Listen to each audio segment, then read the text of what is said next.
Bonjour à toutes et à tous et bienvenue pour le récap OVNI de la semaine. Allez, c'est parti, chaudement. Alors pour démarrer, c'est une première news qui me concerne et qui vous concerne indirectement. Malheureusement, je ne pourrai pas être présent pour le colloque à Paris qui va se passer lundi. Lundi 29, parce que mes trains ont été malheureusement annulés et alors ils me proposaient de les remplacer, mais malheureusement le coût dépassait clairement ce que je pouvais mettre pour pouvoir y aller.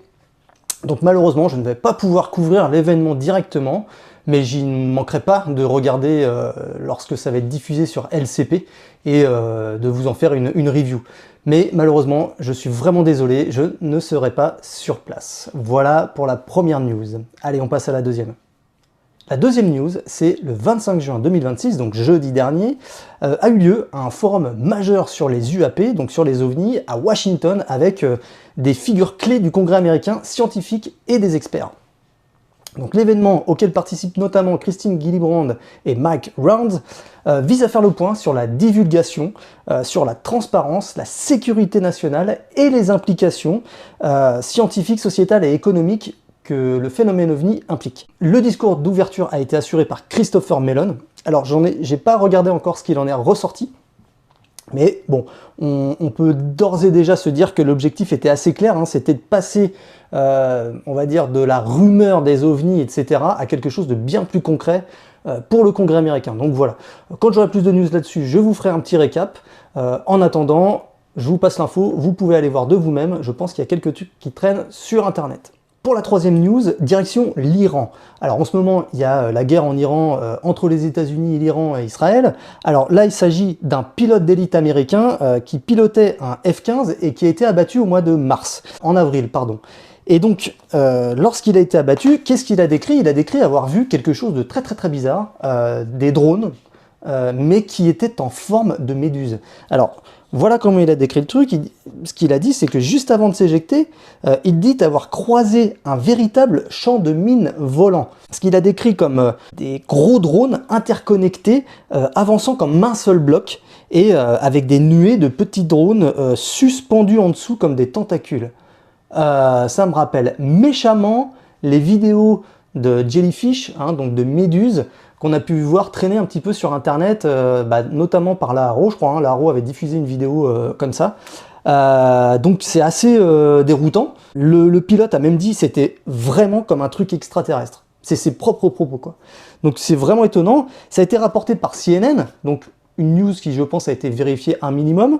Bon voilà, après, le gars s'est fait shooter dans son avion.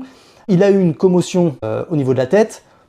Donc peut-être que ceci explique cela et que, en fait, il a peut-être pas vu ce qu'il décrit. En tout cas, les autorités américaines au niveau du Pentagone, ils prennent la chose très au sérieux parce qu'ils ne s'attendaient pas à ce que l'Iran ait ce genre de choses, si tant est que c'est bien l'Iran qui avait bien ça. Mais voilà, donc à suivre. Je ne sais pas si on aura des news un petit peu plus là-dessus, mais en tout cas, voilà, je voulais vous passer l'info. Allez, quatrième news, là, on part sur le cinéma.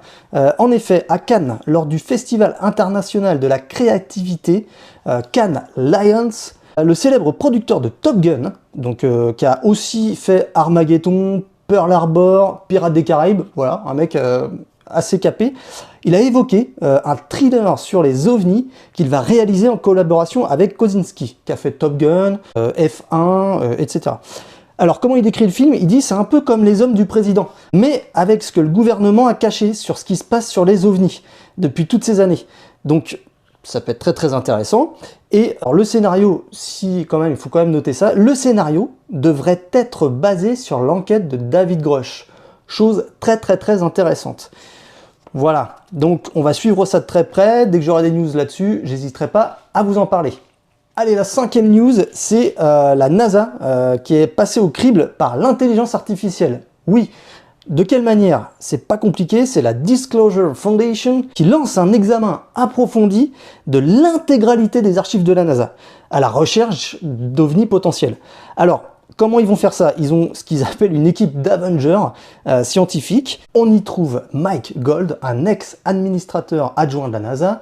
Il y a le docteur Travis Taylor, qui est un ingénieur aérospatial, ainsi que des physiciens, des astronomes et un ex-secrétaire du DHS, qui est le département de la sécurité intérieure des États-Unis. Voilà.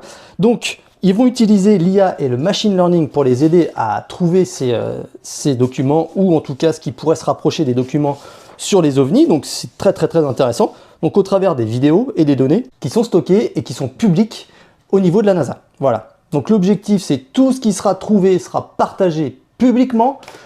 Donc ça reste intéressant. Maintenant voilà, est-ce qu'ils vont trouver beaucoup de choses? Je sais pas. On connaît la NASA.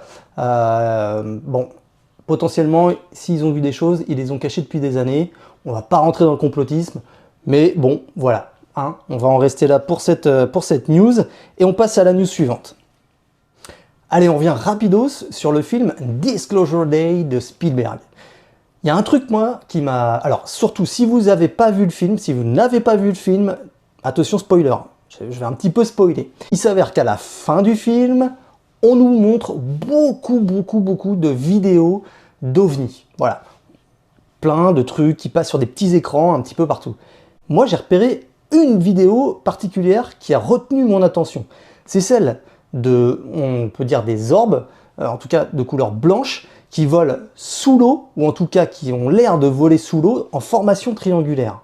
Et ce qui est très impressionnant, c'est que dans le deuxième batch du département de la guerre des USA, on nous a présenté une vidéo qui ressemble, mais de très près, à celle que Spielberg nous montre dans son film.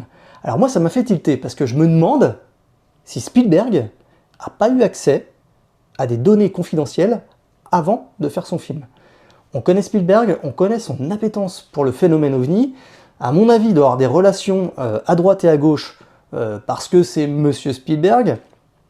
Je dis pas qu'il est dans le secret des secrets, hein. Attention, loin de moi cette idée. Je dis pas qu'il est dans un complot mondial pour les, je sais pas quoi. Non.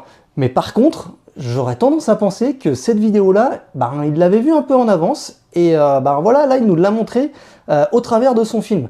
Donc, ça reste quand même très intéressant de se rendre compte de ce genre de truc. Si vous avez vu le film, n'hésitez pas à me dire ce que vous en pensez dans les commentaires.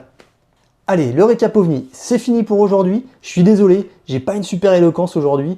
Je dois être un peu poisseux, mais il fait hyper chaud, je sais pas chez vous, mais en tout cas c'est la canicule chez moi. Et on en bave, donc courage et force à tout le monde. Et en tout cas, bon week-end, allez, ciao.